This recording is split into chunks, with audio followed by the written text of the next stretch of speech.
uh, and in fact, the university also facilitates seed funding. And in fact, another aspect of this is also we have business incubators. In fact, there are quite a few now with the collaboration from the Department of Science and Technology. The idea is to provide incubation facilities for new entrepreneurs in order to transfer their innovative technologies to the market, that is even to commercialization and other things. And greater focus is on the under this business incubators. We have pharmaceutical, biotech, and renewable energy industries, and many others are now involved in this. And today we wanted to have this particular training. It's because this is required because we need to know how to innovate, and after innovations, how to convert the innovative ideas into entrepreneurship. So innovation training is for innovation in order to become an entrepreneur. So innovation is important aspect for any person to become an entrepreneur, because the entrepreneur is basically an innovator, and entrepreneur is willing to take risk because entrepreneur wants to treat a new path than already others are doing it. That's where entrepreneurs try to make a distinct identity of themselves in the markets or in the entrepreneurship or in the innovations. Therefore, we find entrepreneurs are actually are made. You don't find entrepreneurs are born, and it's like one gets oriented, one gets trained, and then one becomes much more expert in that area. So they provide, because entrepreneurs actually provide opportunities for others, new opportunities, and also create possibilities for economic development of a region or a nation. So innovation is not independent of disciplines. It is. It doesn't have any specific discipline. Doesn't have only any biases in that gender, race, or disability. So one need to learn how to innovate is what is important.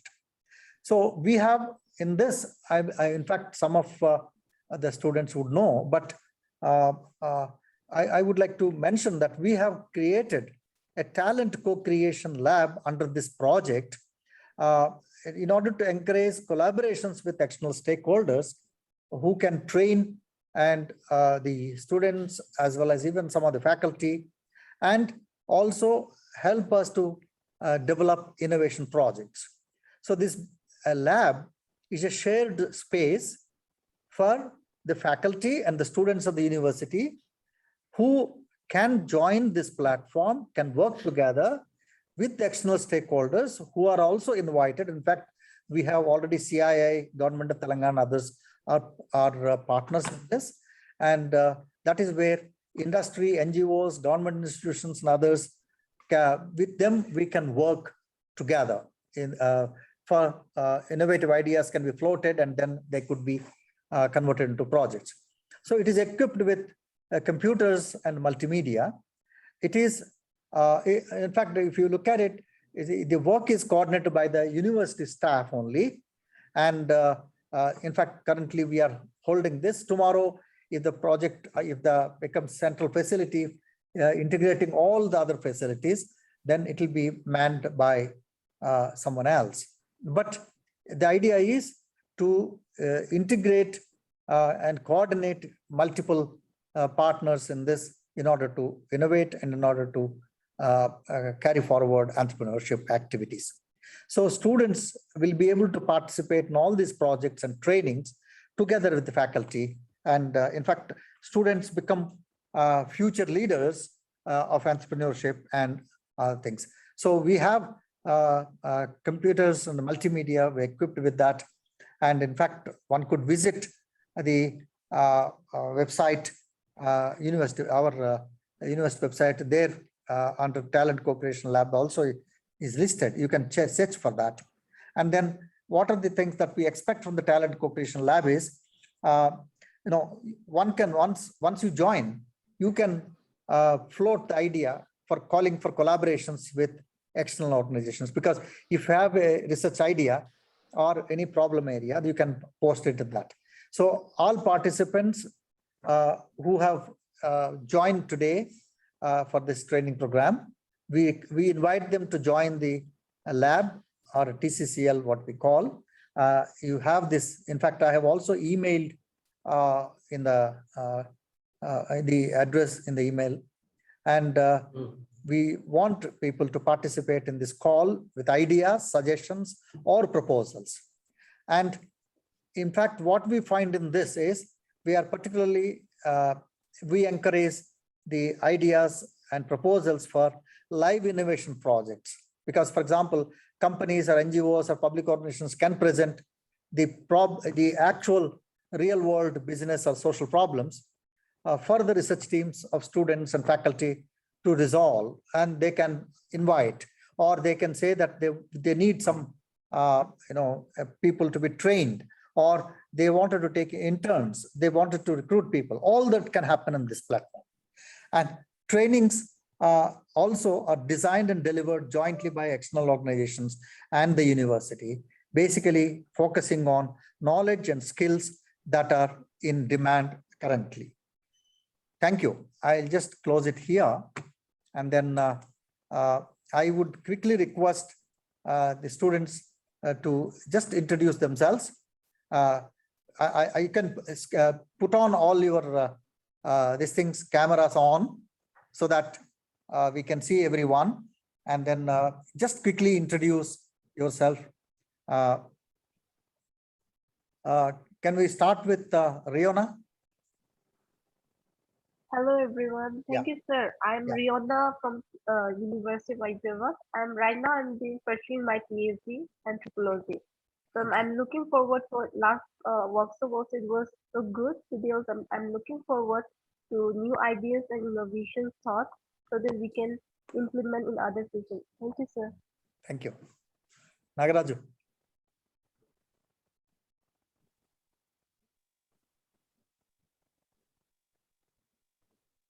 Your voice is not coming. Nagaraj.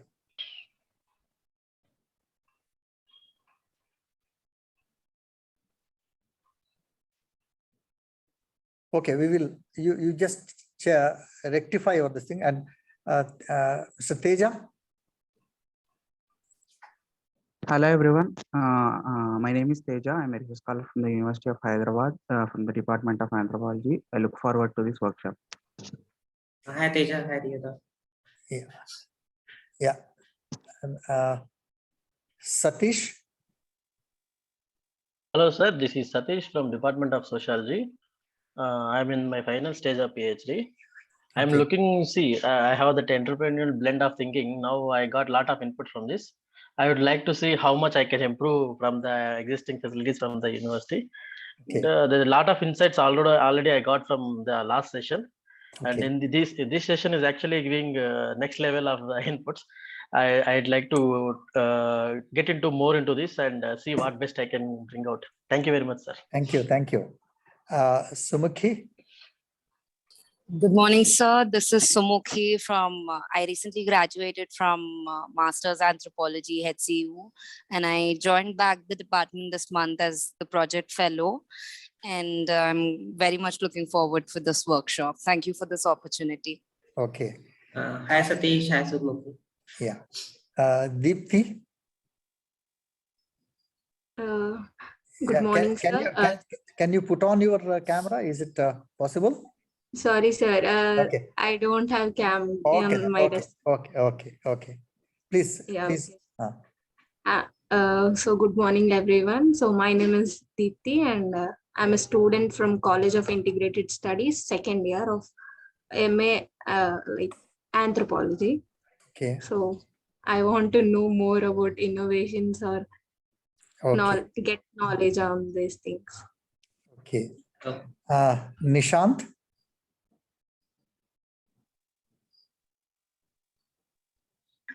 Good morning, myself Nishant. I recently graduated from Political Science Department. I'm totally new to this. I think I'll get more insights from this, like the Okay. Okay. Nagaraj. Nagaraju, can you now?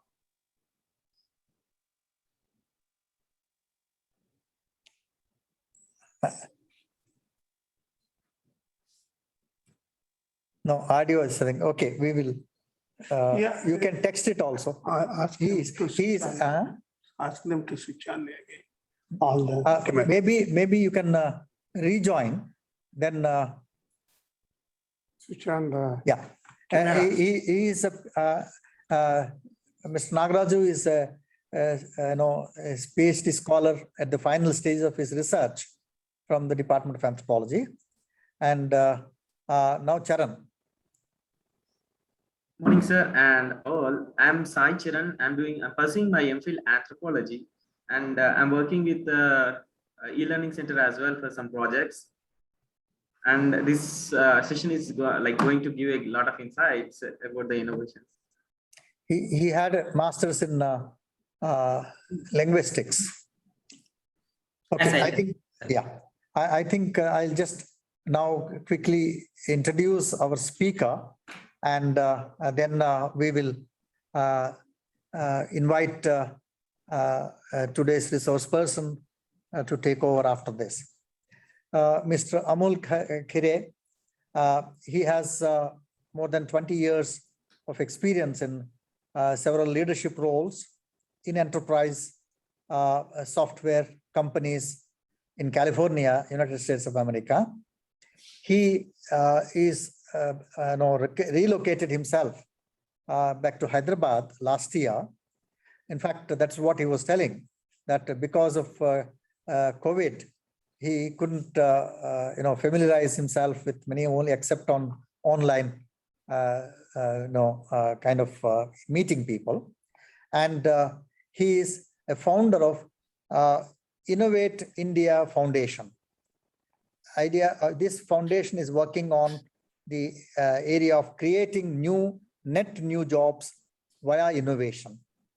And as a person from corporates, Amol was the global vice president of solutions, engineering and innovation at TIPCO Software. And he was responsible for pre-sales for over $150 million in revenue. Amol has a BTech in electronics and telecommunications from College of Engineering, Pune, and a CFA, financial this thing. And then he is based in Hyderabad, and he is basically a mentor in the innovations. I now request Mr. Amol to take over the virtual dais and then make your this thing. Thank you very much. Yeah, thank you, sir. So just let me share my screen.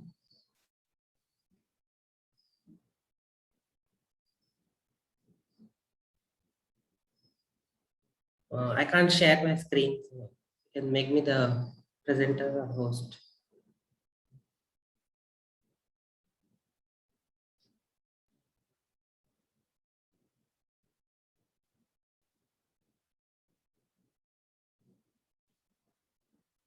So yeah, till that is fixed. So first of all, I would really like to thank Professor Shiva Prasad, right, to give me this opportunity. So thank you, sir. Also, I would like to thank Professor Prabhakar Rao. Sharing for him. Oh, you can make him co-host. I wanted to thank Professor Prabhakar Rao. So thank you, sir, for having me here. I hope I got the names correctly. Also wanted to thank Belwadi sir, although we couldn't meet today, but thanks for the great work you have been doing. And thank you for the privilege to present me. So thank you, sir. Okay. Yeah, it is, now you can share. Sure. I'll share. Meeting room le evara unnaru. I admit everybody.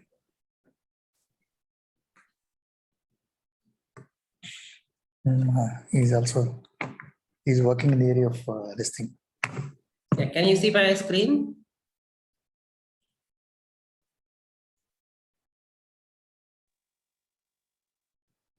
Can you see my screen? Yes, sir. Yes, we can.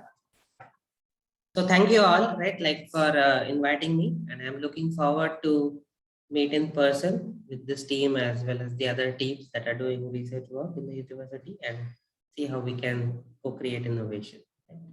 So already I've been introduced, but I just wanted to add a few things, right? Like I basically after a good industry career, I relocated back, and right now one of the focus areas that I have is how to create net new innovation, right? Like net new innovation from India, and most importantly, net new jobs, right? And this need not necessarily be in the technology space, because a lot of times that's a myth that everybody has, that innovation means something to do with technology or biotech or IT, this kind of thing. But it can, and I'll give those examples, right? Like over time.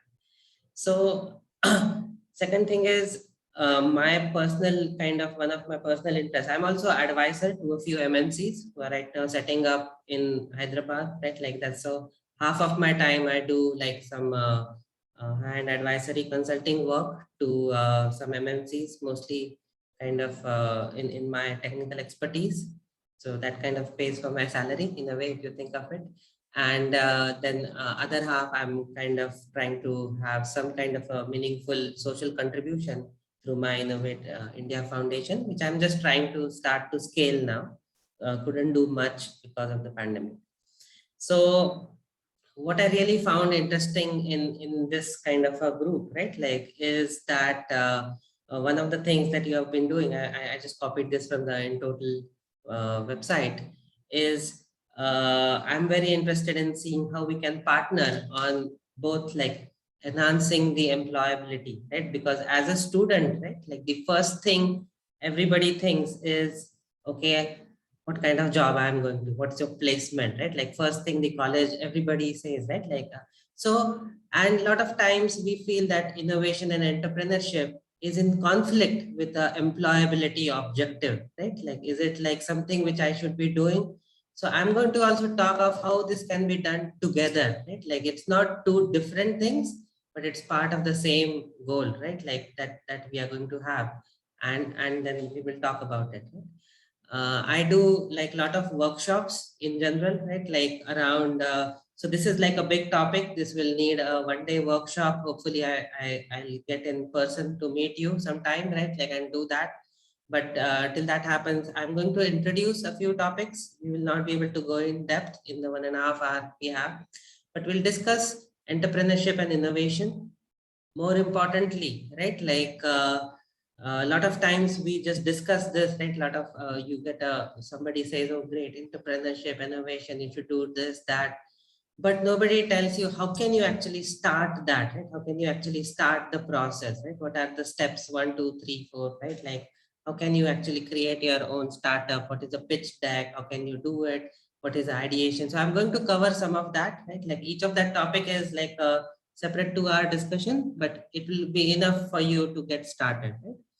And then we will talk a little bit on how we can work together, more of collaborative discussion on accelerating innovation. Feel free to interrupt me if you have any questions, want to make it interactive as far as possible.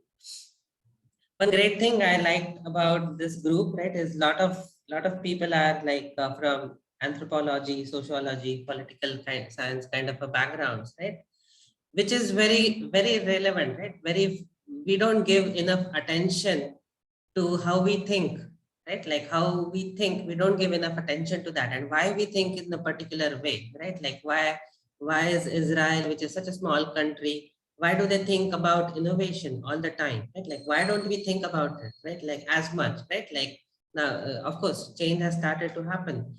So these things I really want to kind of very relevant from the team we have here to also discuss this, and I'm welcome the opportunity to brainstorm some of these with you. So what I basically feel, right, like I'm kind of getting started now. So is I define entrepreneurship and innovation a little bit little bit differently, right? Like, of course, there is this textbook definition, right?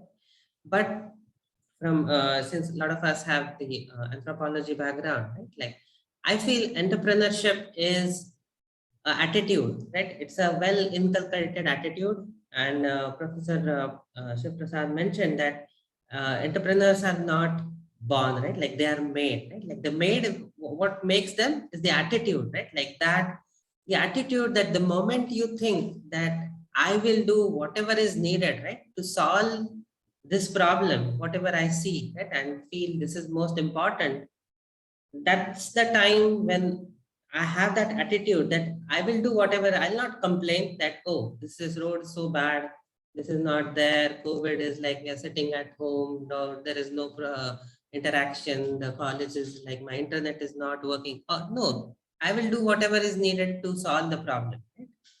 And from this audience perspective, right, like is kind of changing it that I will create my own job. I'll not seek a job, but by the time I graduate, means like whatever graduation means in this context, right, complete the PhD or whatever is the next logic, I'll create my own job, right? Like I'll be so good that what does it mean, right? Like we'll look at this.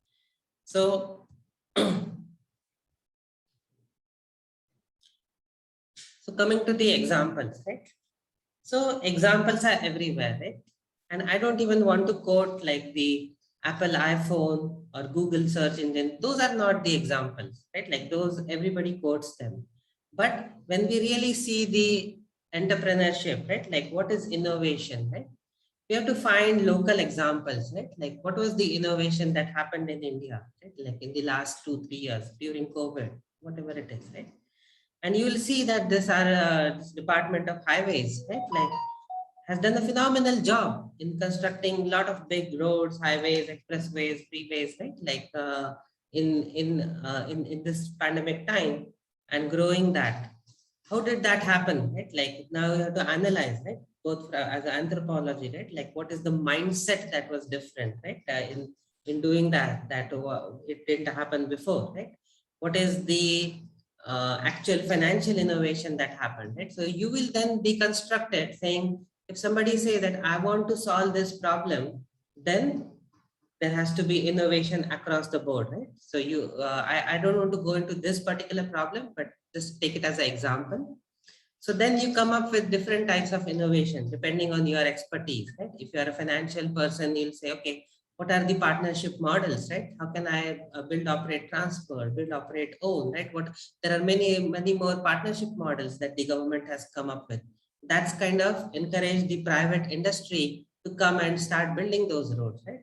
What are the bottlenecks, right? Timely payments, right? Most of the time the contractors complain that, oh, I did this, government didn't pay me for 6 months, so why should I do the next kilometer? And the road stalls, right? You'll see a lot of stalled government roads, very good scheme on paper, but doesn't move ahead, right? Bank credit, how can you facilitate these kind of things, right?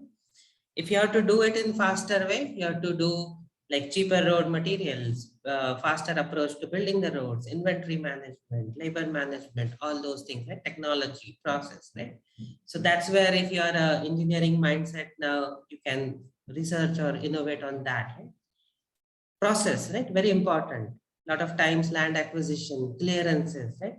They stall the good project. Somebody announces the project, lays the foundation stone, it never gets complete. Dispute resolution, judicial systems, legal systems. So all this come when they come together, right? That's where innovation happens. And that's where you have to have that mindset that if I have to solve this problem, right? Like to construct more, it's not just like kind of I get more equipment and start building, right? I have to think of in it financial terms, in technology terms, in process terms, in innovation terms, in mindset, right? It's all of that. When it comes together, you are able to solve the problem.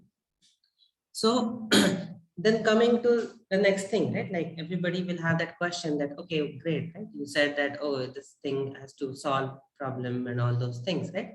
But I have read that, okay, innovation means like I have to do something with technology, right? Biotech or AI or IT, something like that, right? Create some app, this, right? But we don't have that kind of a some of you may have that background, some of you may not have that background, right?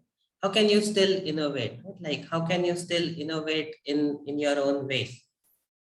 So there again, I want to add that, again, if you really think, right, I have to solve this problem, then you'll find that innovation is not about technology, right, about engineering. Right? Going back to this problem, this is not a technology problem that we are building more roads. Right? It's all of this, right? Financial, technology, process, mindset.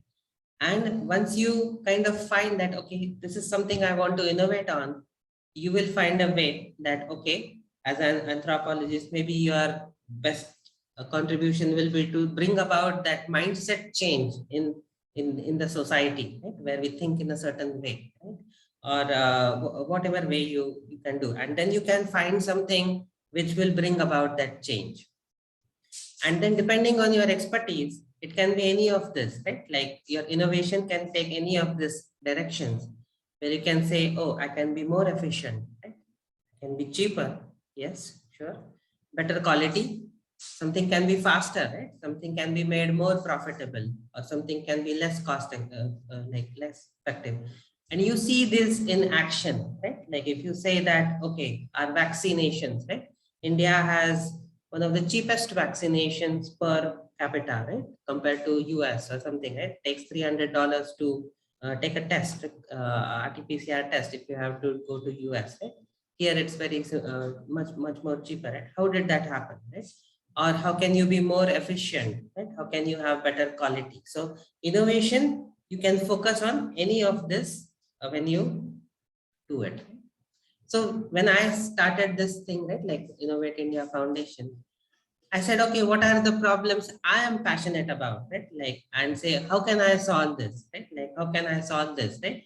So currently we have teams that are kind of working on these. I have 2 or 3 teams. I'm yet to scale this. So it's not the size that I want it to be, but this is like some things which we have started in small way, right? Like, so, and the technology, like we have a couple of healthcare startups I'm mentoring that are improving access to healthcare, right, at an affordable cost in tier 2 cities and smaller, like slightly larger villages, right, like which are connected. So how can you do that, right? Like how can, because that's one thing, right? How can you do it in a profitable way, right? Like then we have a team which is kind of doing some research on how can we improve tourism potential to India, right? How can we bring more for like international tourists to India? Because you bring more tourists, automatically it results in job growth, right? Similarly, right, like one of the people in my team is working to see, okay, these women who have kind of exited the workforce, right, like because whatever family reasons or many things, right, like now 45, 50, right, and maybe they had some problems in COVID, something happened, and now they are on their own, right, like, and they suddenly have financial responsibilities which they didn't have earlier, but they have lost the confidence to re-enter the workforce, right? How can we help them? So innovation need not, it has to start with a problem, right? Like, what are you passionate about? How can I solve this, right? It should not be that, how can I complain about this? How can I kind of say this is a problem, but it should be, how can I solve this? When you say, how can I solve this? You will find that the ecosystem can help you, right?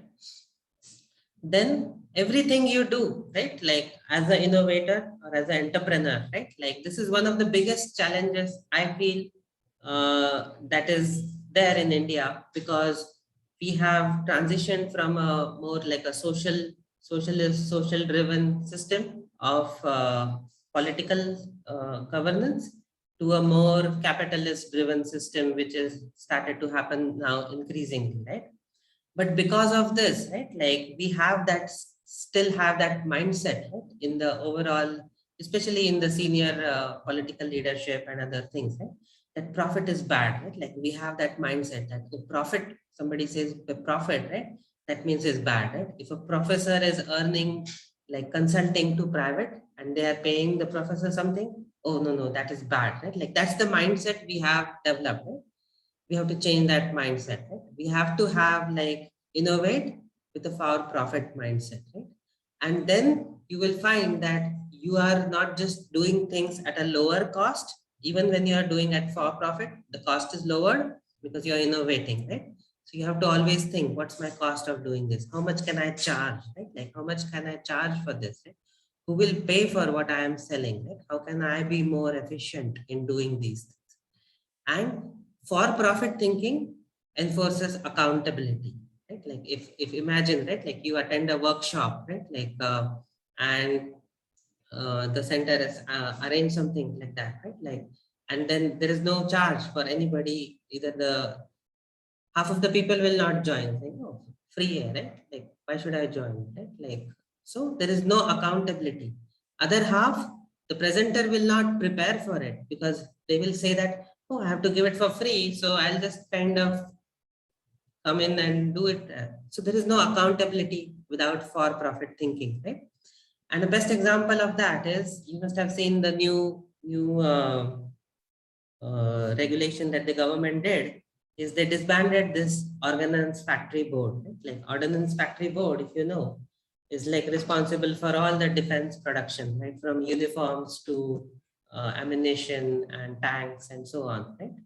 So what they did is, there is no accountability, right? Like, because it's no for-profit thinking, it's a government organization. They are not selling the uniforms and boots for profit. Whatever their cost is, they are giving it to the government, the soldiers. But the quality was so poor that something that has to last 18 months, right,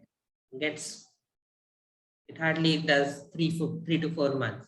So you get poor quality when you don't have that thinking. Plus the cost is very high, right? Like they are not making profit, but the cost is so high because there are so many people, retirement benefits, everybody is getting like pensions. The people are only working 2 to 3 hours, 4 hours a day, right? Like, so there is no accountability.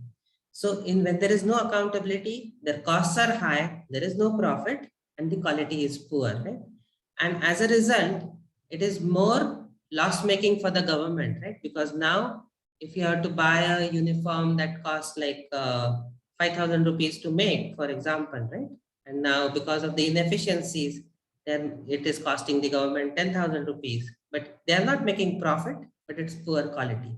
So we have to start innovation and entrepreneurship, even if you're doing it for a social sector, right? Like you have to start with saying, okay, profit may not be my main motive, but how can I make some profit and how can I compete in the market, right, against somebody who is doing it?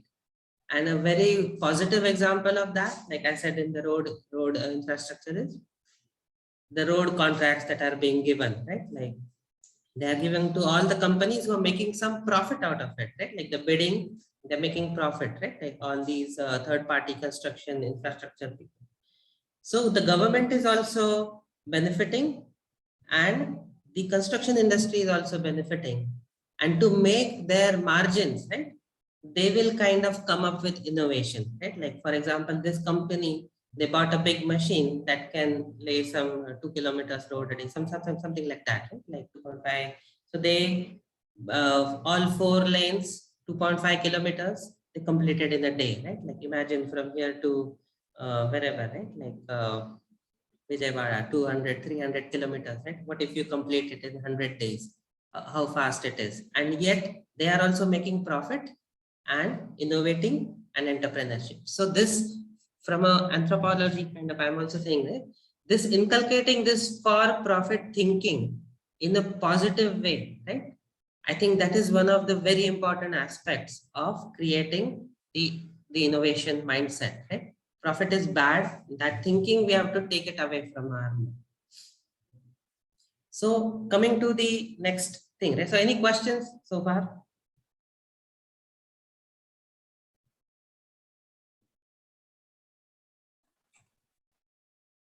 Hello.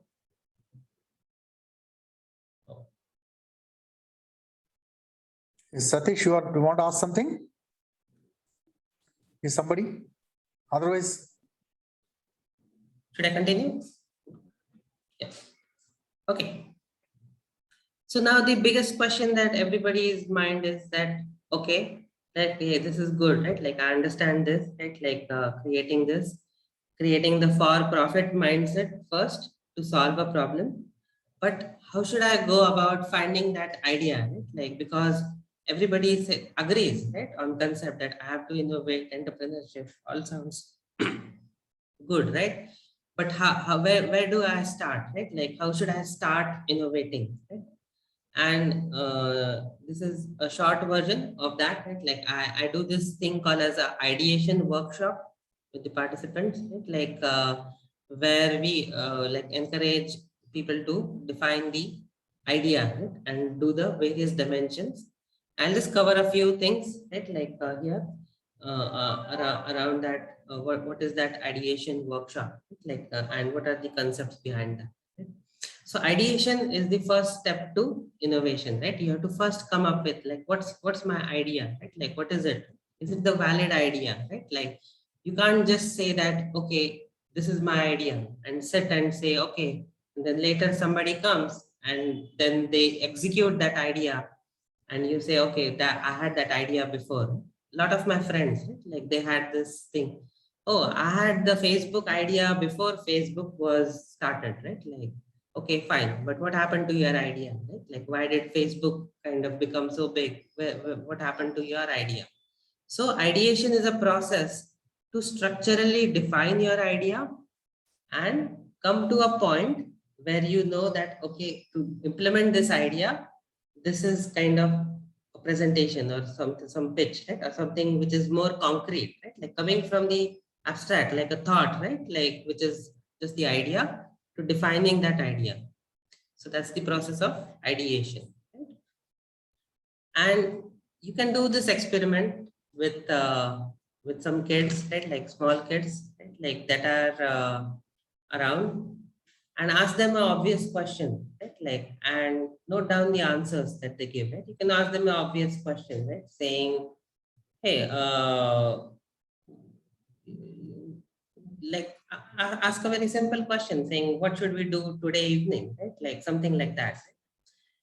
And you will be surprised, right? Like the answers that kids give will have a very big variety, right? Like the imagination that they have will have a very wide variety, right? I tried this myself, right? I tried asking 3 to 4 year olds saying, what should we do today evening? Let's have some fun activity.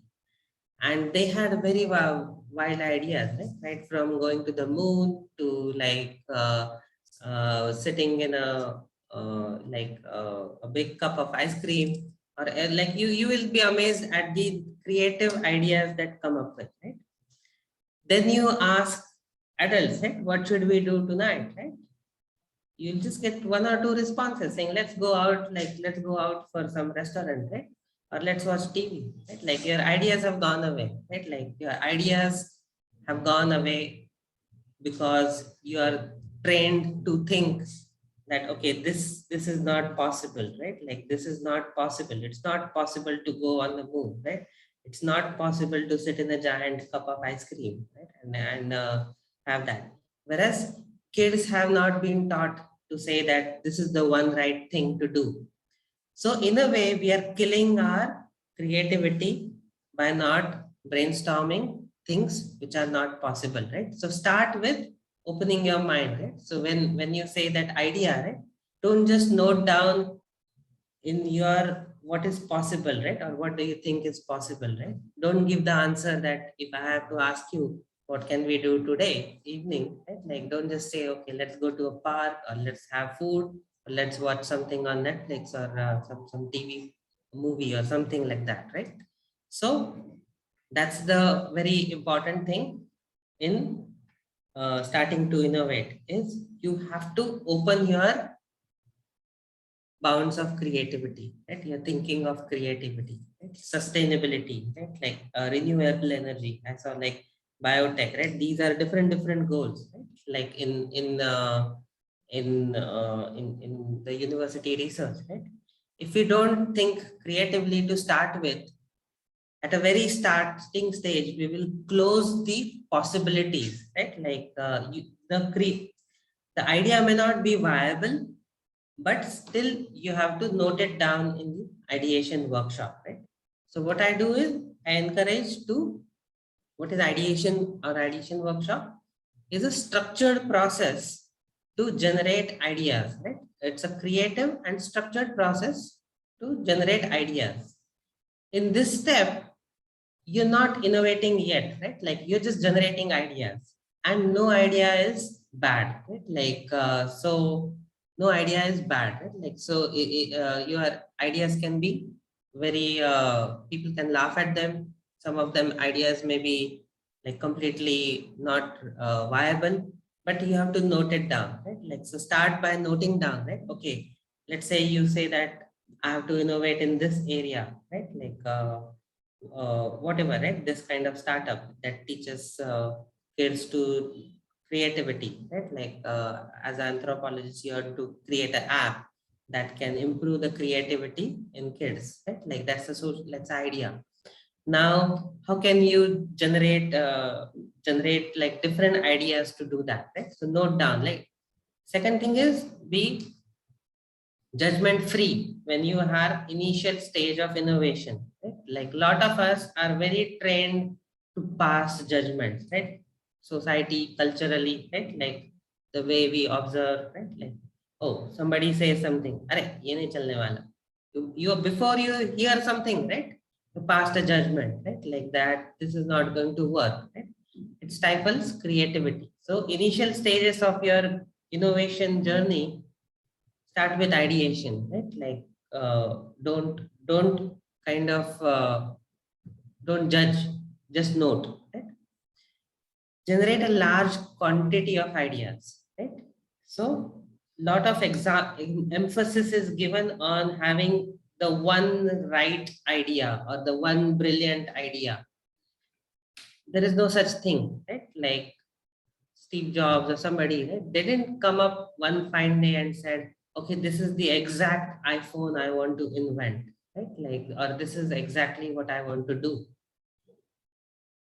The one right thing will come if you have generated a lot of wrong things or a lot of things, right? Like, we're not judging here, right? A lot of ideas. So initial stage, note down large quantity of ideas, right? Like if you say, okay, I have to create, as an anthropologist, I have to create an app or a program that will improve the creativity of primary school kids, right? Great. What are the 50 things, ideas you can do, right? Not one, right? Like it has to be 50, 60, right? Thing, right? So generate large quantity of ideas in the ideation process. Then start discarding some of them, right? Okay, this won't work, right? If I have to go something fun today, fine, right? Like it's not going to work if I have to go to the moon, right? I have to sit in a giant cup of ice cream, right? Can I think, right? Like, is it going to work, right? Like, so, and then you will find a theme park which has a giant cup of ice cream where you can take a slide in that, right? Or something like that, right? For the kids. So these kind of things, right? Like large quantity of ideas, you start a process, and I'll go over the techniques to eliminate the not so good ones, right?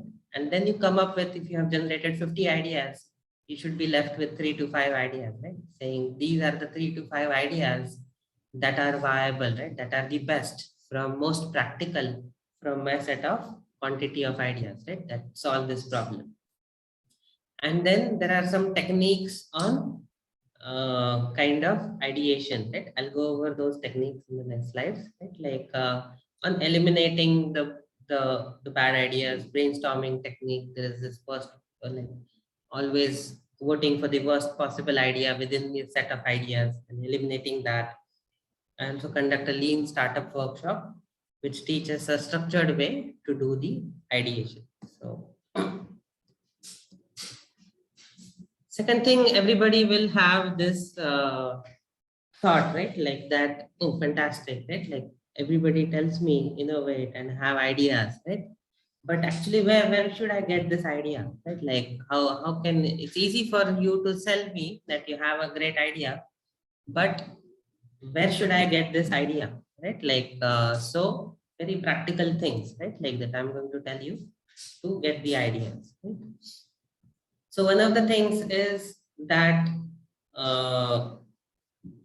like I'll come to you in a moment, but like the community, right? Like connected community, right? Like in general, right? And that's where I really like about like, things like T-Hub, these organizations is in one building, right? Like they have 30 startups, right? Or in one incubation center in the hotel, right? Like you have many ideas coming in, right? But are we kind of sharing ideas with each other, right? Like sharing how we are doing things, right? It can be very simple things. Right? You have 4 startups who have got seed funding. Now every startup needs to hire some good quality people, right? How can you share that, right? Connected community is absolutely very important. That's the number one reason why Israel is innovating so much relative to the size of their country and the size of their population. Right? Like it's a very good study, I feel, for anthropologists also, right? Like saying why does so much innovation happen in Israel, right? Like connected community, right?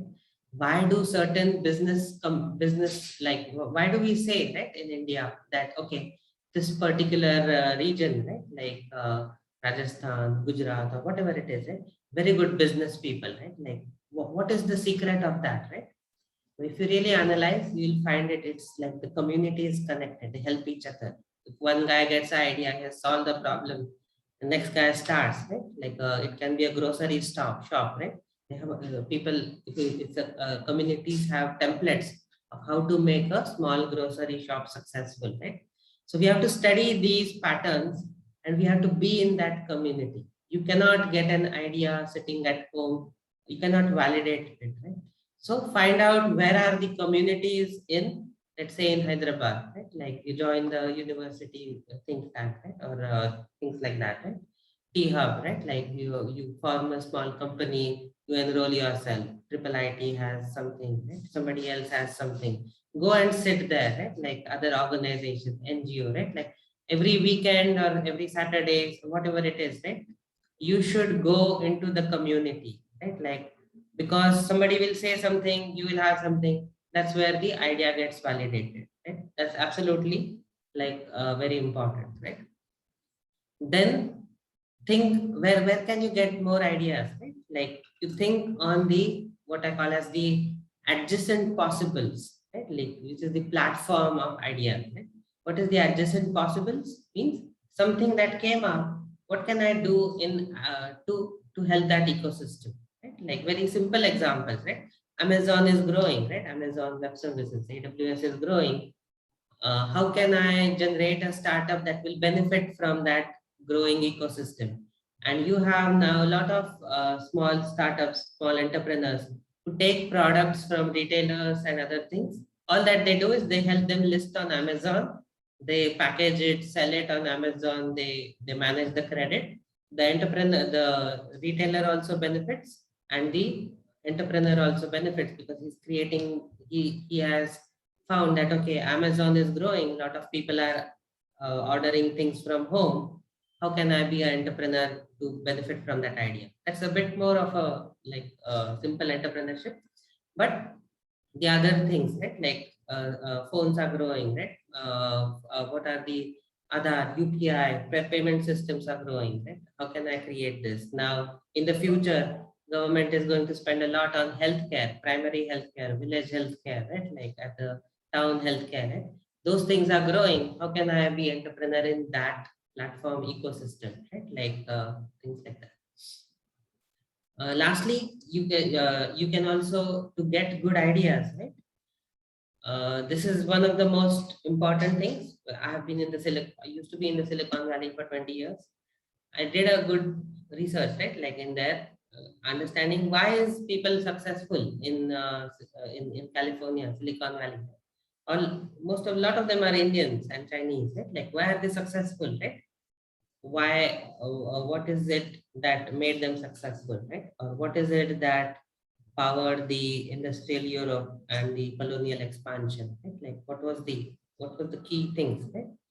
So a big thing is like the positive network effect, right? You have people around you who have done certain things, you are learning from them, right? Like and that is kind of driving the collaboration. We see that, right? Like everybody, right? All of you are like students.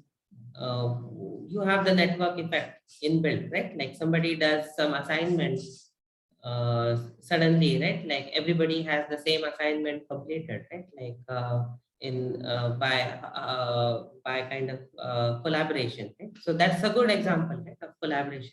But how can you apply the same thing that you apply to complete your college assignments or anything, right? Like in a positive way to innovation, right? Like and then lastly, right? Like I feel that it's a myth to say that innovation has to have a net new idea, right? Like not necessarily true, right? Like look at Facebook, right?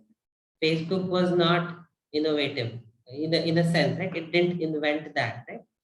It just looked at the other platforms that were doing the same thing and it did it in a better way, right? Like, so there is always a good scope that if you have to become an entrepreneur or an innovator, right? You open yourself, right? Like seeing that, okay, what are the startups that have already been successful in US, right? What are the startups that are already successful in Europe, right? How can I learn from this? Can I reapply that to India? Can I do it better, right? Like our whole UPI payment system, right? Paytm, PhonePe, all these apps, right? Are a very good example, right? Like of where we have reinvented and done something in a much better fashion, right? Online payments with credit cards have been there in the US and all very popular for a very long time, right? But it is a very good example of how you can reuse somebody's invention, reinvent, recycle it, and then come up with your own. So don't dismiss the possibility that you can reinvent something in a better way, right? Most of the companies you see, right? Like they are not like radical net new, brand new ideas, right? Where they are, a lot of them are doing new approaches, better approaches, right, to solving something which somebody has already done before. So don't dismiss this of reuse, reinvent, right? And if you do this in a structured way, right, you create a checklist for yourself saying, I need to get connected in the community. What can I do, right? What can I do to improve my network effect, right? What can I do? Reuse. Can I evaluate the top 50 ideas that were successful? Can I do it better, right? If you do it in structured way, you will get more ideas automatically. Any questions?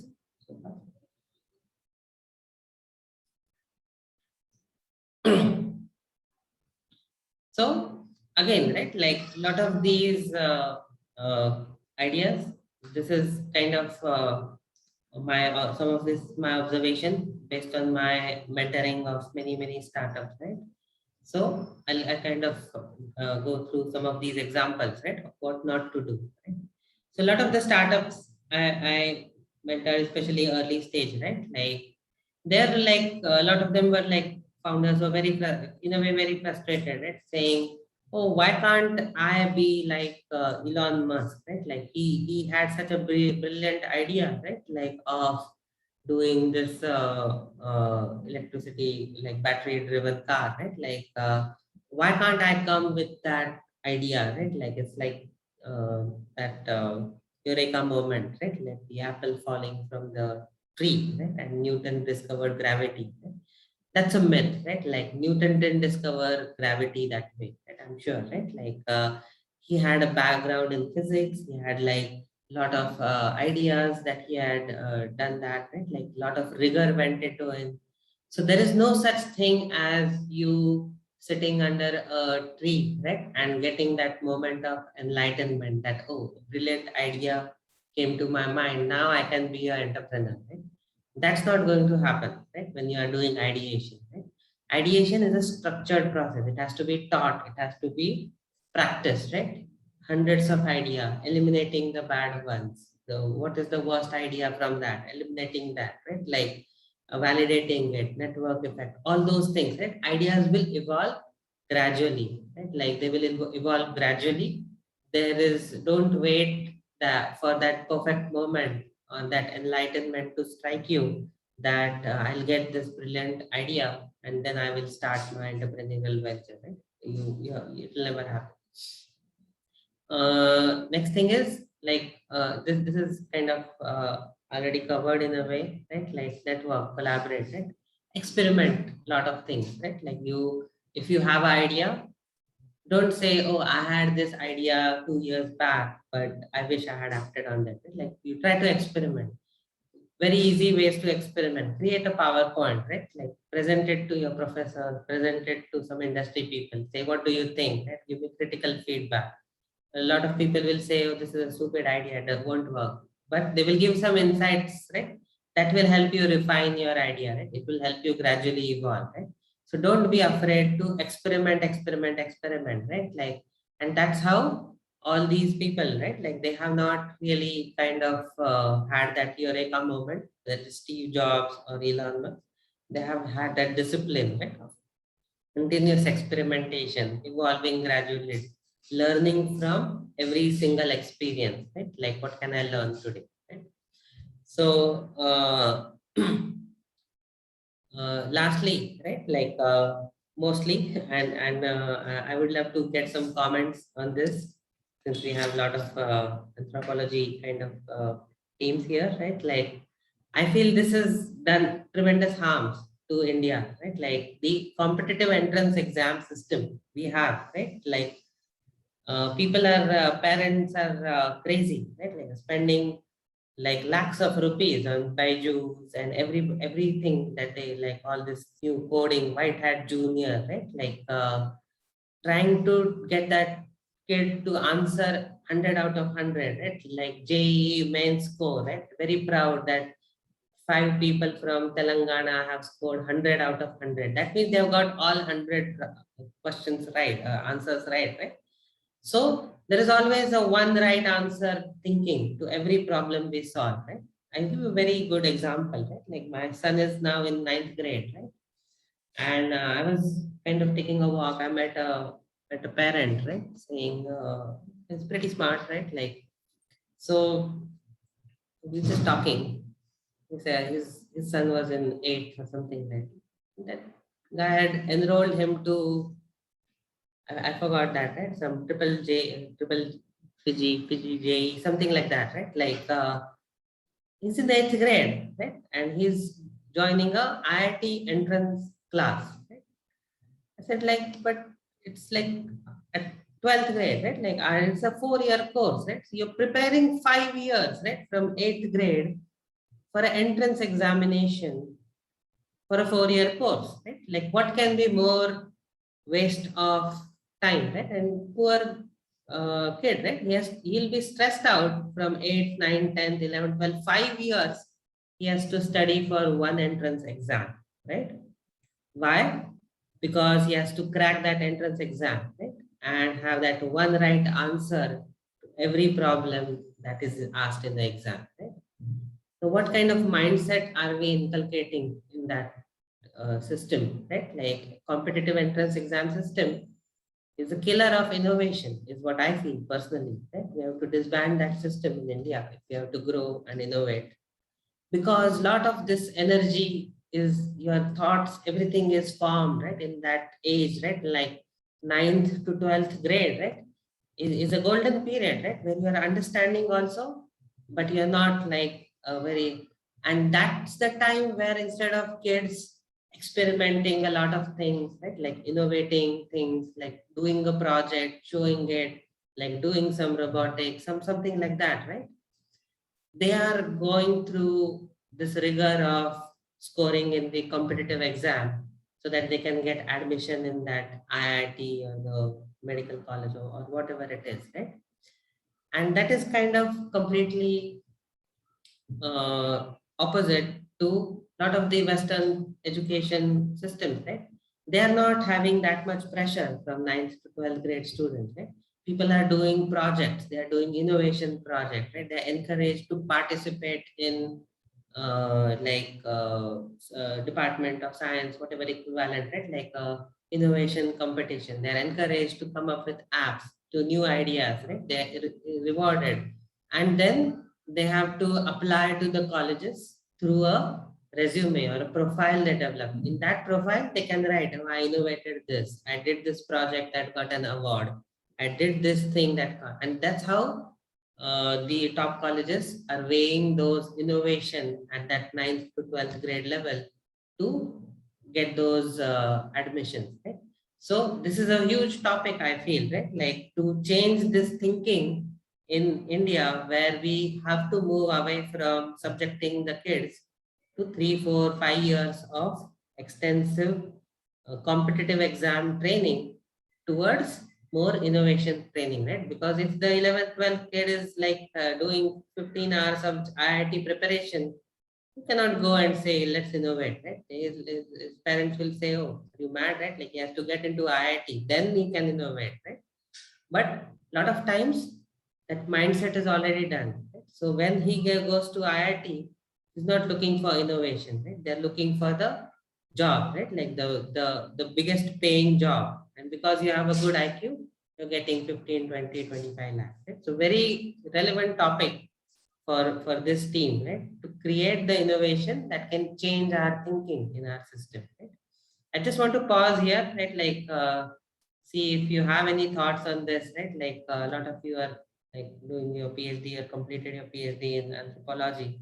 So do you agree with this? I just want to have a bit more interactive discussion, right? Like on this last point I made. So any comments, any speakers here, like students, feel free to speak up. Yeah, I think you are very right, because most of them are fixed in terms of their ideas, because they are not allowed to innovate and think differently and diversely.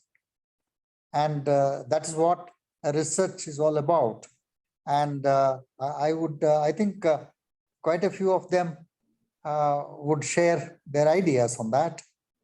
I would request the participants to open up and then say something, so that the ideas that are floated are the kind of things Mr. Amol mentioned. They're very valuable and very important for us to look at and reflect on.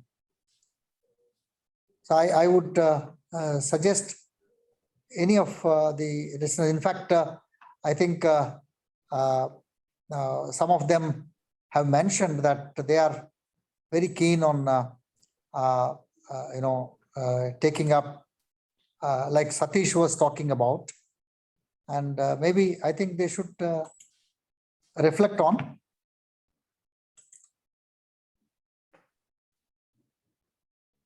You're all there? Yes, sir. Yes. Yeah. Yeah, feel free, because I want little, like that way we'll have a bit interactive discussion, right? Like it's not just me coming in and sharing something, right? Because the ideas are going to come from you, right? Like the next generation is where the ideas will come from. We are here to guide, right? Like, but you are the entrepreneurs, right? Like the entrepreneur is the king, right? We are only supporting the ecosystem. Yes. So thank you for elaborate, detailed presentation. In one sense, I would,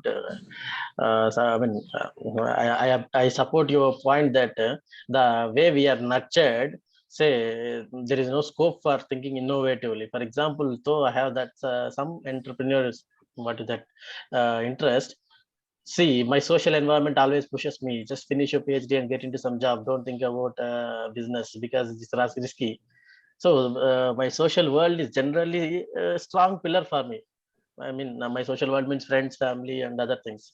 The scope of innovation or innovative thinking is getting disturbed there. I think I am not the only one having this problem. Like the education, the pedagogical mood is like that. They push us to job. Sometimes if we go beyond, all the risk one has to face is with individual. Sometimes we get support, sometimes we don't get support. Even now, right now, I'm in some kind of crossroads. Now I'm going to submit my thesis, say in a month or so. The first thing is First, I have to stabilize myself in some job. Then I have to bring out my ideas. I have some ideas of doing some activities in education field. Or now we have do entrepreneurship or something like that. I don't know how I would proceed, but your insights, yeah, I'm a bit confident. Yeah, there is a lot of push from government or some civil society to enter into Start by entrepreneurship. doing the ideation workshop, right? Like, so Yes, sir. this is like something we will do later for the team, Sir, right? Like, sir. Sure, sir. yeah. So I'll just cover a couple of things like that I usually do in the ideation workshop. This is actually activity, right? Like that I have people do, right? Like, so for the sake of time, I'll just cover this in 2 minutes. Maybe we'll have a workshop session where we have everybody in the room and we are actually doing these things, right? Like, this is called as the process. It's a structured process of brainstorming, right? It's not just brainstorming as an English word, which is just kind of discussing ideas, but this is a very structured process of brainstorming. It's a well-known discipline in ideation, which we do, right? Like in the workshop, ideation workshop, and kind of have everybody like on the board, right? Like take a topic and note down whatever it is their ideas, right? Like in this phase, brainstorming phase, the goal is to generate a lot of quantity of ideas, right? So if you have to say that you have to do something in the education sector, like Satish you mentioned, right? It's not just one, right? So you kind of when you do this brainstorming, you will have some outliers, right? Like which is very crazy idea, like saying, like for example, we should kind of create allow the corporatization in a way of teaching, right? Like it can have different mechanisms, right? So you can put all these ideas, right? Like outlier ideas especially, right? That gives you thinking from a big perspective, right? Like you're also thinking from a student's perspective, you're thinking from somebody, whatever idea you have, right? Quantity over quality, right? Like so this is the initial phase, right? Where you generate lot of things, right?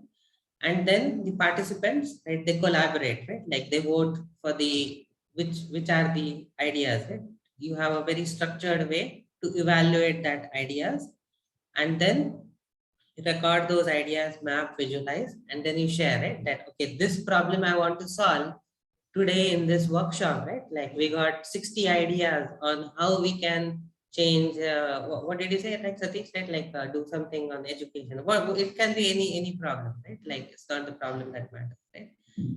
And then you map, visualize, everybody has put comments, right? So at the end of the brainstorming exercise, usually you generate a lot of ideas which are, some of them may not be viable and all, right?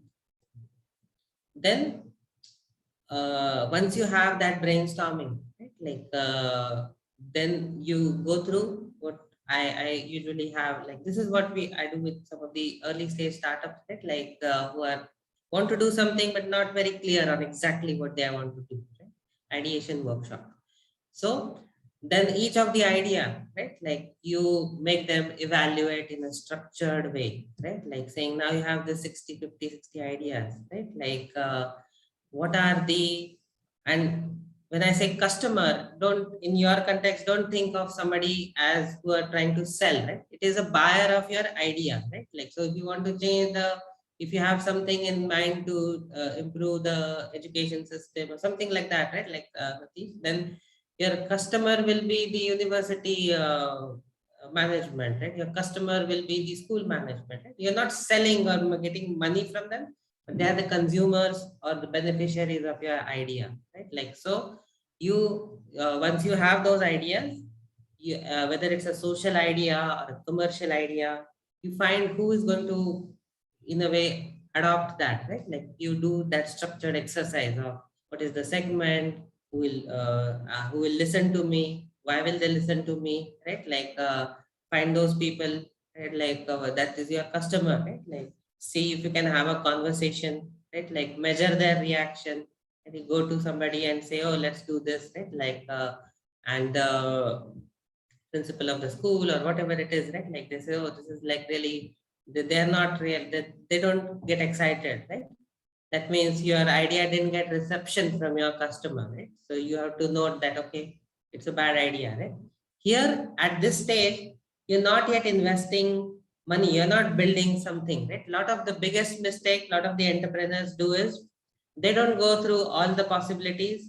Somebody says, oh, let's do this app to give notification on COVID, right? Like this is a big apartment, it will be very popular. Only one idea, and they start building the prototype, right? Like the code or something like that, right? Like, so you're trying to invest, because as an entrepreneur, you have to think, right? Like that you're investing. Every time you're investing, right?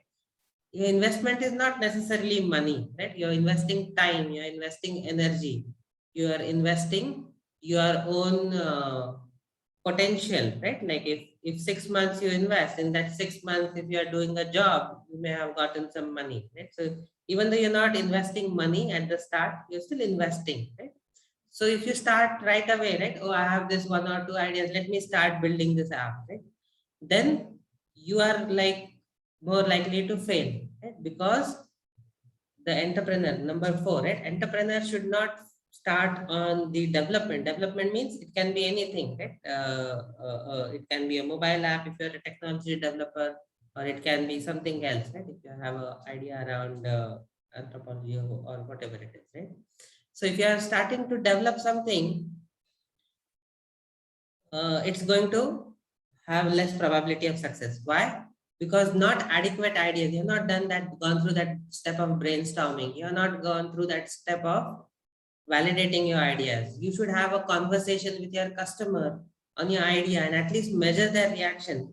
Somebody should say, wow, like if you have that, I'll very interested, right? Like, and then this is exactly what I adopted even in my corporate career, right? Like before we built something, we built the presentation and we said that what if we have this, right? Like, and if more than 60% participants say, yeah, it will be good, right? Like, but I don't really see, right?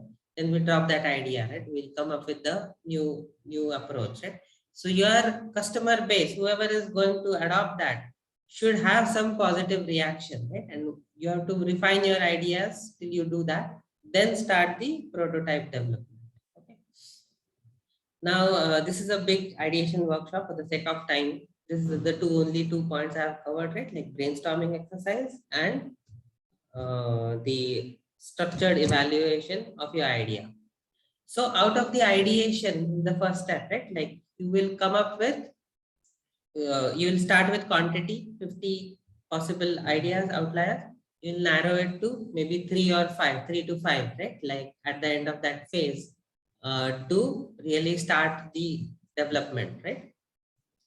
Then next step you should do is you should build a pitch deck, right? Like I encourage all of you to develop a pitch deck on your idea, whatever you have, right? Like first do ideation, refine your idea, find the 3 to 5 ideas, develop a pitch deck.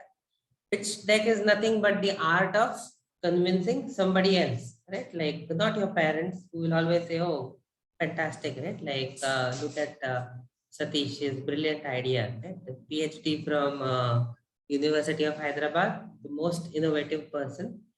And has all the brilliant ideas. So no, not somebody who you know, but somebody who can criticize you, right? Like if you convince them, that's a good pitch deck, right? Like there's a lot of material on YouTube and everywhere. So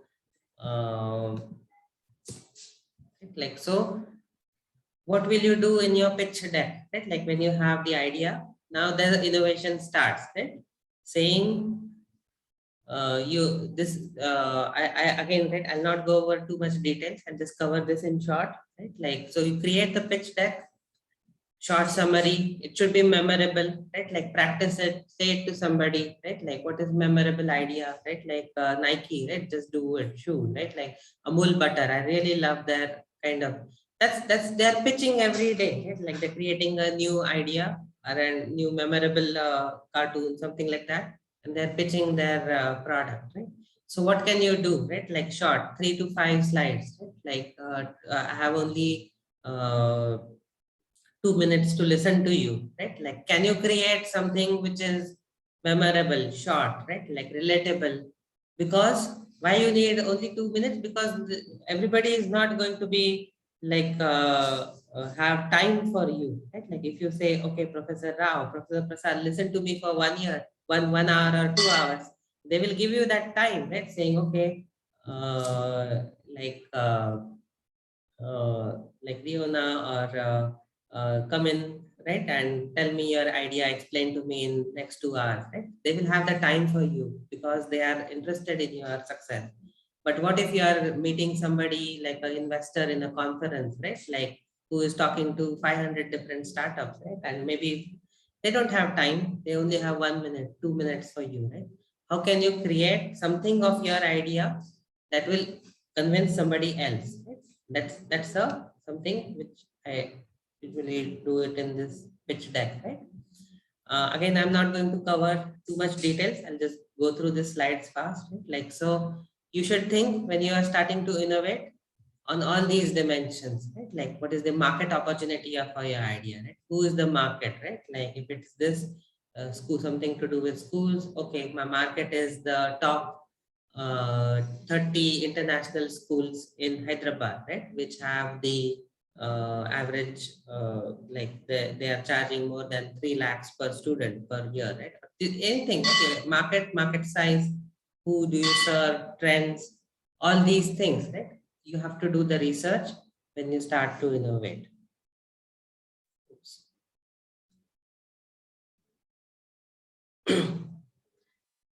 Then your innovation will not be successful if you do exactly what somebody has done and you try to do it, right? Like Zomato, right? Very popular, very simple app, right? It's not a technology innovation, right? Like it's a food ordering app. They have created the whole ecosystem. Now, if you start again, right, saying, okay, let me create another Zomato, right? You will not get the funding. You will not do that because they're already there, right? Saying why should I give it to you, right? So define when you have to innovate, right? You have to think about not just your idea, but where is the gap, right? Like, and most importantly, what are the current solutions? Is somebody already solving that problem today, right? Like, is somebody, if a person in, let's say, rural part of Telangana, right? Like requires an advanced MRI scan that they need to do in their small town or village, right? And if they have to come to Hyderabad for that, right? Like how can, okay, then there is no innovation because they can go to a bigger hospital and do it, right? If I have to give the care to them, is anybody doing that today, right? What are they charging for? How are they doing it? What is right about it? What is wrong? So this kind of a analysis of if somebody else already doing that today, is lot of entrepreneurs miss that step, right? Like they say, oh, I have this brilliant idea, and they start developing it, right? Like, and they don't kind of, and then when they launch it to the market, they realize somebody is already doing it for a cost that is lower and they have a market share, right? So nobody is going to adopt that, right? So once you finalize the 3 to 5 ideas, right? Each of that idea, build the pitch kind of a thing, right? What is the problem, gaps, current solutions? What is right, what is wrong? Even if you have a startup today, right? You have to kind of analyze it continuously, right? Like what are the gaps?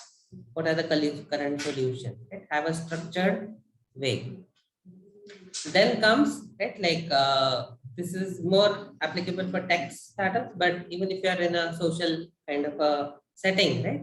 You still have, everybody has a product or a service, right? I talked about the for-profit mindset, right? Like you have to have the for-profit mindset, right? Like, and everybody is defining a product or a service, and they have to tell the story, right? Like they have to tell a story on how will it be appealing to your consumers, right? So you have to be good marketing yourself, right? You have to sell yourself in a way, right? Like be able to tell the story, use visual appeal, try to add the wow factors in your story, what kind of demos you will do, right? Like That's all building the innovation, right? Like it's all building your idea now, taking it to the next step, where you can ask for money and actually convert from being that ideas, innovation, and finally entrepreneurship, and that results in impact, right? Like, so now we are in the journey where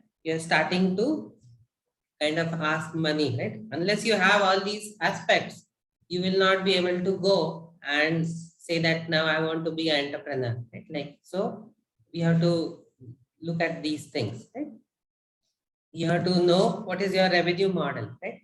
Even if it's a social enterprise, what is your revenue model, right? Like, how will you make money? Your goal can be very good, right? Like, but for example, one of the initiatives that we are doing is, I'll talk about this revenue model, right? In one of the later slides, right? Like what revenue model, how I did a social impact project by having a for-profit mindset, right?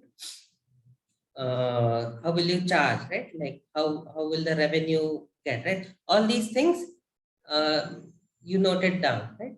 I'll not cover too much into this other things, right? Like marketing strategy and all. You are too new, but I want to spend time into telling you certain things, right?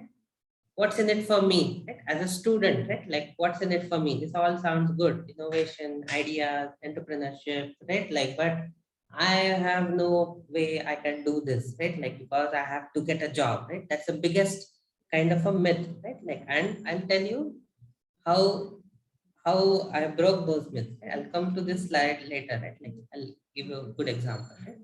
So every person, in my opinion, right? Like when you enter the project, you have to think that you have to create your own job. That doesn't mean you have to not do a job, right? Like, but you have to create that job. You have to create the pull. Well, somebody will say, I want to have Satish in my company or in my initiative or something like that, right? And this is something I'm working closely with my college right now, right? Like days, right? College of Engineering, Pune, and all those things, right? I'll give a very simple example, right? They one of the their innovation, they have a cell, right? Like, and I'm in touch with that professor. And when the pandemic COVID started, right? They came to me like with a very different request, right? And the request was that, oh, some of our students are very, like, economically they are very poor, right? Like poor as in, like not like poor as in poor, but like they're from small towns and they cannot afford a laptop, right? So can you please circulate this email within your friends US, right? Even if we get some 20-30 laptops, right? If we can give it to the students, and that will really solve their problem, right? They're very like more like economically not in a well-off condition. Their parents or whoever, right, cannot really afford a laptop. And now we are shifting engineering to online mode, right? Without laptop, they will not be able to do, right? Like their assignments and things like that. So the request was to donate a laptop, right? It is not a for-profit mindset, right? I could have easily said that, okay, I can afford to donate. Yeah, let me give me one student, right? Like I'll give it one laptop, and then get my friends at least 3, 4, 5 laptops I could have collected, right? But I had a very different conversation, right? I said, why do you think they're poor, right? Like they are got admission to one of the good engineering colleges, right? So they are going to get good jobs, right? Like so, they're poor economically, so they cannot afford a laptop, but they have the intellectual capital, right? Like they are not poor in that sense because they are smart, right? They have value, right? They have intellectual value. They're employable, right? In the sense, right? They're not graduated yet, first, second year students. I said, why don't I do this one thing, right? I loan laptops, right? Nothing is free, right? You have to get out of the not for profit mindset, right? Like look at the change we did, right? Like I said, I loan the laptop and they have to repay me the loan. And the repayment is very different, right? Like repayment is that I'll hire some small marketing person, right? So we got one lady, right? Like who was creating the resumes and the profiles, right? Like, and I just expect them to work on maybe like a few Saturdays and 1 to 2 hours a day, right? Like not a big deal. And we will see if they can get some freelance jobs or something like that, right? But the laptop is not free, it's a loan. And once they get the job, right, after that fourth engineering student or something like that, right, like they have to repay the loan, right, like with interest. So not for profit, right, like if you are kind of, it's a, I wanted, it's a social initiative, but it's not a not for profit mindset that I had, right? So I had like a person. We had like I think 5 or 6 students, right? Like very difficult economic background. Once they started, I heard their stories. I actually felt that that okay, I should actually just give them 1 or 2 students laptop and get it. But I still persisted with this. Right? They created their profiles and all, right? Their spoken communication was a bit weak, so we appointed a person to speak on their behalf, right? Like to on the freelancing. Initially, they got small jobs, right? Like HTML, this thing, right? But they started earning like 10 to 12,000 rupees per month in about a month or 2 time, right? Like 2 months, right? Like about half of them, they were getting some small freelancing jobs, right? Basically good, smart children, right? Like engineering, one of the good engineering college. They kind of upgraded their skills, and over, by the time 1 year was over, they were still in online college, and 2 or 3 of them were making about 60 to 70,000 rupees a month. Right? They repaid the loan, right? Like of the laptop. They now I'm no longer kind of thing, and it was a good success story that created jobs, right? Like so from the mindset that I am economically poor, I need aid to get a laptop, right? To a point where now other students who are well off are actually saying that, okay, these guys are earning 60,000 rupees in second year of college, right? Like per month, they're also trying to do it, right? And later, some of them, like they bought some expensive phones and all those things with that money, which I personally didn't like that, okay, you are economically backward 6 months back, right? And now you're buying a very expensive mobile phone. But anyways, but they're doing it with their own entrepreneurship, their own money, right? Like, and now they're on their own. So very, very simple example of how if you change your mindset, right? To saying that I will create my own job, right? Like now this was, then you can do it, right? Like within that kind of time frame, right? And some very practical and things, right? That I personally felt, right? Like maybe this is not the right forum, but I just thought of expressing is that very simple things, right? We miss, we learn, we do masters, PhD, so many things, right? But what is the industry looking for? Right? Very simple things we miss, and we miss building those skills in ourselves because we don't try to create our own job, right? Like during college, you have to create your own job. Try to create your own job, so you will get a better job. Like 80% of the resumes I get very poorly written, right? Like they get rejected at the initial stage only. Nobody even calls them for interview. Why? Because the resume itself is very poorly written, right? Like 70% of the candidates, they can't speak. I'm not talking about the people in metros, Hyderabad and Pune and so on, right? Like, but if you are from a smaller town, a bit rural background, right? Like they cannot speak English very well, right? And it's not an excuse when you are completing your master's. It's not an excuse that you cannot present yourself, right? Because you have had that time. If you are doing in 10th, 12th grade, yeah, fine, right? You came from, but now so much thing is available in YouTube, right? It's mostly because nobody took that initiative, right? That I will kind of try to create a presentation, present myself, record it on my phone, look at email, take YouTube videos, take the classes. How can I improve my spoken English? If you really have that rigor for the 3, 4, 5 years in your college, by the time you graduate, a person from a rural background should not be too much behind somebody who has been educated in one of the premier English schools in a big metro city, right? You will not have that big difference. I see a very big difference. And why? Because people have not taken the effort, right? That these 2, 3 things you have to show in your resume that you have applied your knowledge, right? Like very few people actually do any project, right? Like very few people have a GitHub profile. If you are a programmer, right? I say, okay, you have done your computer science engineering. Can you show me a program you have written? 50% students say, oh, I have something, but I haven't put it anywhere. I can't show you anything because why, right? Like, no, I didn't do anything for the last 6 months.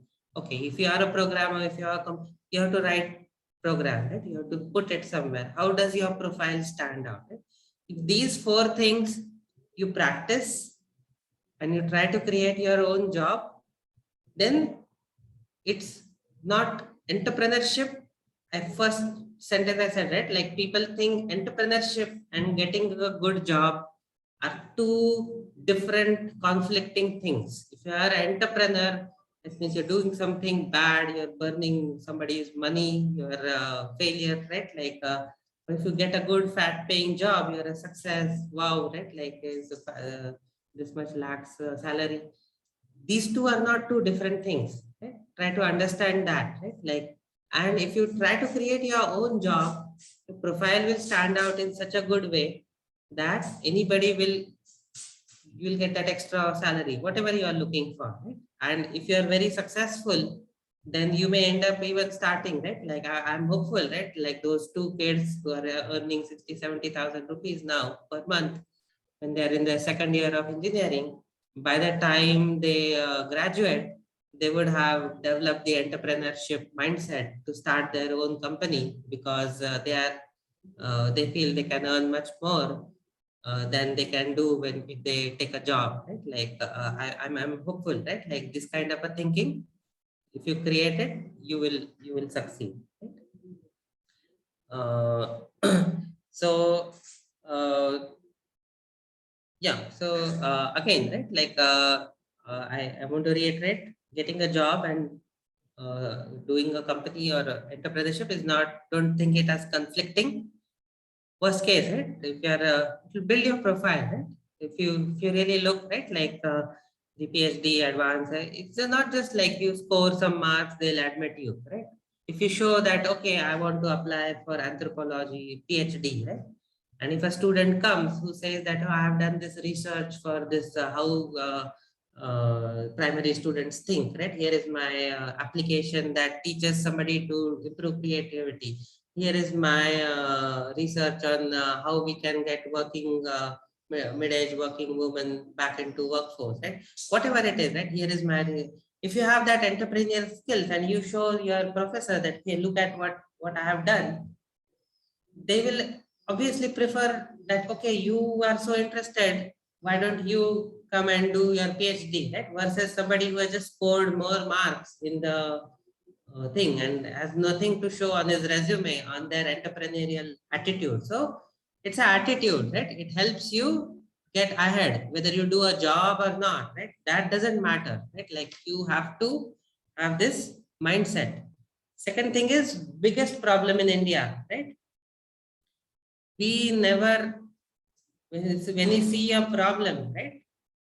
Our natural tendency is to complain, right? Saying, oh, it's so broken, right? Like Hyderabad, like roads, right? There's too much traffic, right? Like, or, and you'll stop there, right? Like, this is not bad, right? Or this is this thing, vaccine, right? Like government failed in handling COVID, right? Okay, fine, right? Like, you stop there, right? You stop by complaining, saying this is broken, right? Whereas a lot of the kids in the Western countries, right, like they are taught from a young age to solve the problem, right? Like if you are not If you don't have economic means, then the kids are taught to solve the problem. How to solve the problem? You become a pizza delivery person for 2 hours a day, right? Like, or a Swiggy, whatever it is, right? So you have PhD students in the delivering pizza for 2 hours a day, or driving Uber on the weekends, making their own money, right? Like, and solving their own problems. And this attitude, right, of I can solve this, right? I can solve this problem. That's really going to lead to innovation, right? Like automatically, and entrepreneurship, right? Like build your social skills, build your network, right? Like network is very important. Very few college students have built a network outside their peer group by the time they graduate. Right? Whereas a lot of I've seen this especially in Silicon Valley, right? Like a lot of the students, right, they're going, right, participating in some event, right? Like something volunteering, right? Like there was a big TI sustainability conference, right? Like just conducted, right? Like 3 days last week, right? I'm part of that TI organization, right? And they were saying, okay, let's anybody who wants to volunteer, right? Like for organization, right? Very simple volunteering. You have to call up some participants, make sure they are scheduling. And then today, if you look at Economic Times, right, the big photo, right, of all the volunteers put it on the front page, right? And a lot of the college participants who volunteer. So if you're in the sustainability, energy, right, find out these opportunities, volunteer, right? Like give your time, you will develop your network. Right? So all the students or young people who volunteered, now they know at least 10 top industrial people or startup founders in Hyderabad. Right? How many startup founders? So when they have to look for a job, they can message them directly saying, oh, this so and so, I volunteered for TI sustainability conference. That's where I met you. Do you have a job for me? Right? So automatically your network will lead to better prospects, job or entrepreneur, anything, right? Present yourself, be able to sell yourself, right? And I'm not saying it in a critical way, right? Like, but a lot of us are PhD students, right? Like, and we have a session, right? Like, I definitely want you next session happens, right? Speak up, more of you to speak up, right? You have the confidence, present yourself, right? Sell yourself, share your ideas, right? Like we should have more people open the mic and say, okay, this is my idea.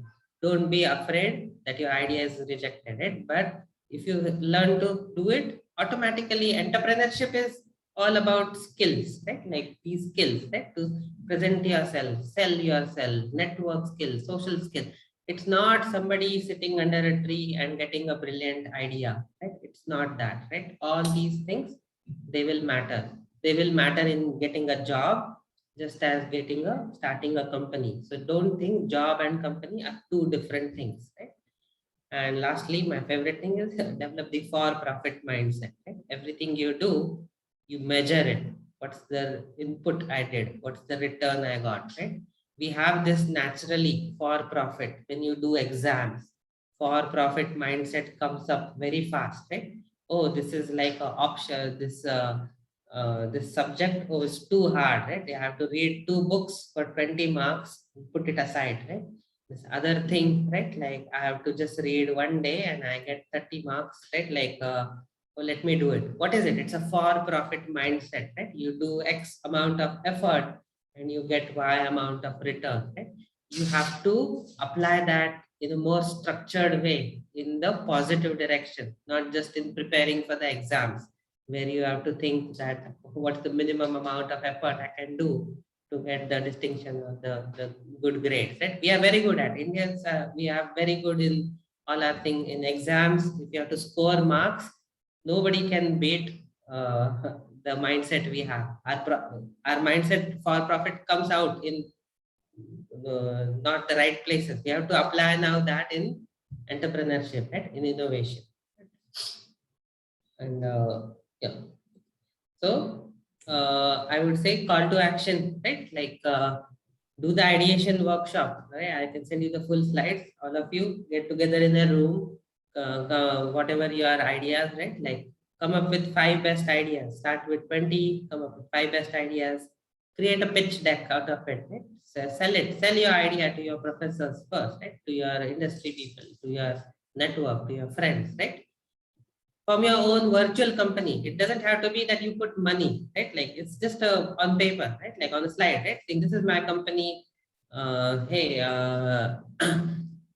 right, Satish, I'm the CEO, right? Like whoever, right? Nishant, I'm this, right? Like the format, like say, see where you go, right? Like say this is what we want to do, right? Like who is our advisor? Seek that network, right? You'll automatically build your network saying, I'm this company. You don't have to put money to start with, right? But at least create a presence, learn to think. And things will come from that, right? Like, and personally, as the Innovate India Foundation, we are very interested, and I'm now starting to expand. We couldn't expand because of COVID. So we have 2 to 3 teams now, right? Like, so I'm very interested in a few things, right? Like, but I would love to collaborate also, right? Like a few things we can work together, maybe not with this group, but maybe some other teams in the university, right? Like how can we collaborate to create jobs in tourism? It's a huge job industry, right? If you look at Thailand, right? Like they have attract more tourists per year than India, right? Like with all our potential, right? And if you really look at Thailand, right? Like the number 3 reasons why people have said they like to go to Thailand is because they want to experience the Buddhist culture or the Buddha, right? Like Thailand has elephants and Thailand has beaches, right? Now, which country is better suited to create more jobs in these 3 areas? Right? How to create, how to think differently. Beautiful. So think of this, right? Like, and we'll go innovate, right? And create jobs. And again, right? Like I'm also like helping a few innovation centers like this, right? Like I have not yet worked with the University of Hyderabad Center, but I'm working with one in Pune, college in Pune, and other things, right? And trying to do minor changes, right? How can we move away? Like a lot of the innovation centers established by government, right? Like the biggest challenge I saw is like they're set up as an initiative, right? As an initiative of Ministry of Science or something like that, right? We have to think corporatization of that initiative, right? Think of creative monetization models, right? How can the professors also, whatever IP we create, right? What is the revenue sharing model, right? Like something I'm kind of working on, right? Like how can we have percentage of the revenue to the advisory boards, like to the professors, industry? How can a percentage of revenue go to student entrepreneurs, right? And that's how like some of the university driven ecosystems, we will attract funding, we will attract the thing, right? Like I feel that the professor community overall in India, right, it's very underpaid compared to their research and the IP and this compared to the global university, right? Like a lot of the big professors you see, right? Like Raghuram Rajan, they went back and teaching at University of Chicago or something, right? They have a very different system where because they have the for-profit mindset, right? Where a professor is not seen as somebody who has to be relatively underpaid and do it as a service, right? But they feel that it has to be the best brain that can create that innovation, and part of that revenue is shared with that thing. So I want to also collaborate on how we can create better monetization models, right? For-profit mindset to grow this very big, right? Like in this. So welcome your thoughts. So that's all I have today, right? Like running out of time, I will have some questions. Thank you. It was wonderful. I think it is right to your name. Amol means priceless. It is a really priceless kind of session. We could have, in fact, I think we need at least 2-3 days of sessions so that it can definitely help a lot of young minds to think differently and start innovating and start implementing the ideas and work on the ideas. And it's a brilliant presentation. And I know the time that is allocated is too short, but you have really presented it so beautifully with wonderful examples. And of course, we hope that new education policy will at least partly try and serve that purpose of thinking differently than imposing ideas on the young minds. And now I think it is the turn of the participants to ask and interact. And maybe if you stop sharing, then we can see all of them on the screen, then you can understand their ideas. Okay, now please all of you focus now and then raise your doubts and other things. I will share the email address of Mr. Amol, because he is not only Amol, priceless, but is Anmol, because it is not that other thing. It's brilliant talk. I would definitely look forward to have more sessions in the future for the larger community in the university, including to the faculty, because many faculty also require a different kind of thinking. Because what happens is that mindset comes not only from the below, from the top, because now the university is thinking on those lines. So I think it's a wonderful session. I think now floor is open to all of you. Please make best use of Mr. Mole's ideas. If I may speak, there is a question in the chat box. If somebody can, attend to that. Yeah.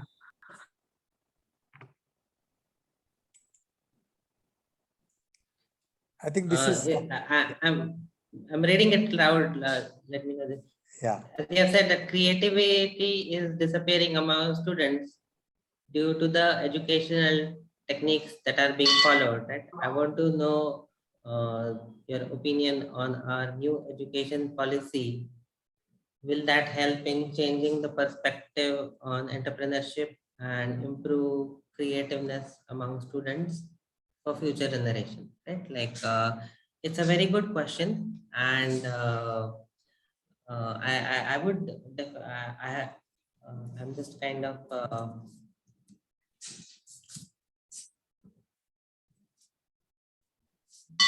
I think I started doing some work on this, right? Like personally, right? Like I was involved in giving some feedback, early feedback on the new education policy also, right? Like this is something which is really very close to me, right? Like I really like the structure of the new education policy, right? Like where they have this now this +4 system in the graduation, right? Like where you can take mix and match different subjects. It's not like that old arts, commerce, science thinking, right? Like where you cannot do that.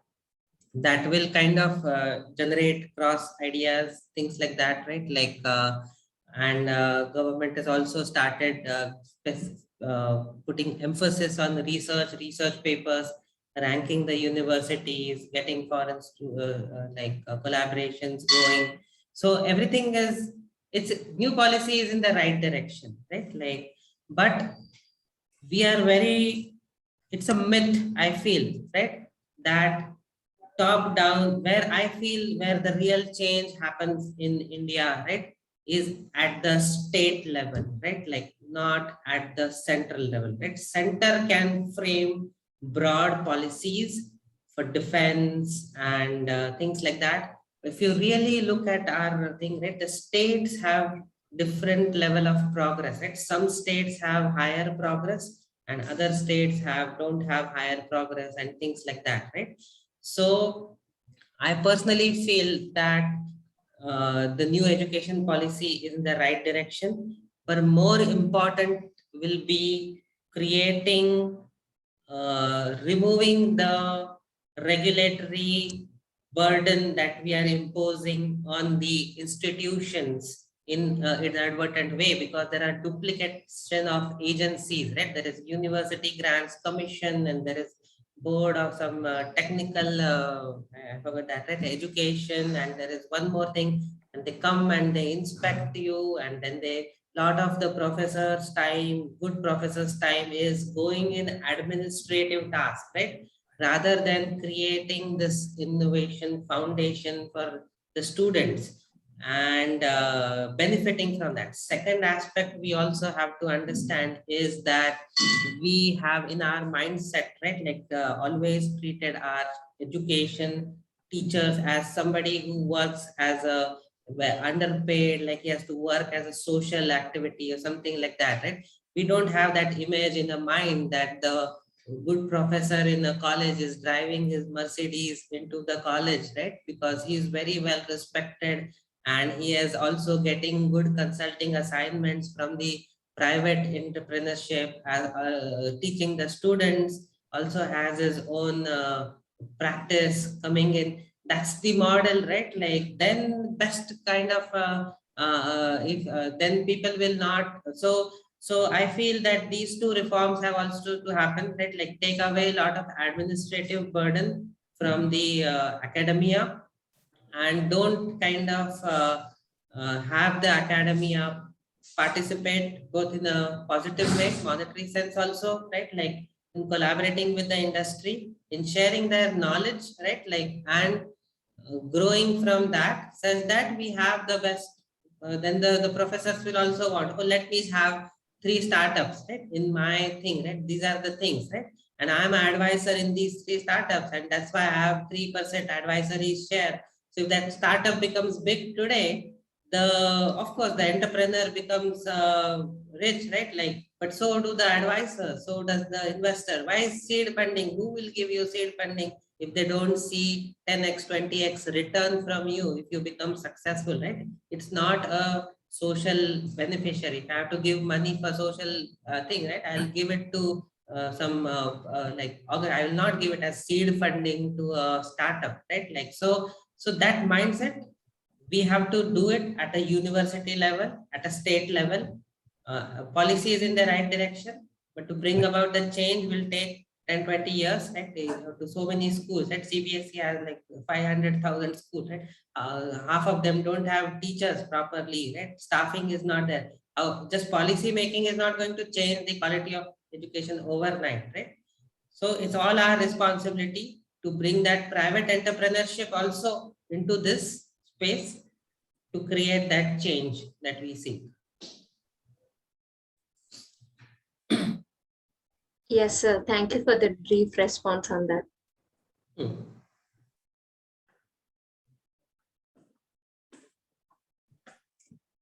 Okay, are there any more questions? In fact, Mr. Amol has given his, Innovate India Foundation, the app. It's an early stage of growing, but right, like if you want to collaborate on some research which is related to that, right, like my focus is very much, I feel like creating jobs is the biggest challenge India will have in the future, right? Like, and if somebody wants to definitely we will collaborate. Definitely we will have a lot of collaboration with your foundation, and because this is a very right kind of attitude that is required, not only among the students but also among the administration and the academia. And I think we will definitely collaborate. We will have more interaction with you, and then I'm sure the students who have participated today would have immensely benefited from the session. And I must really thank you for taking, in fact, it is 2 hours virtually, and it was really informative educative, and thought-provoking. I think that's how I will sum it up.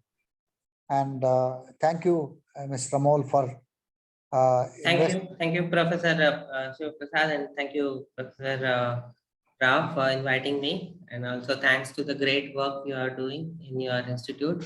And actually, I'm looking forward to meet all of you Yes. in person sometime, like Yes. because best ideas come when you have face-to-face interaction. Right.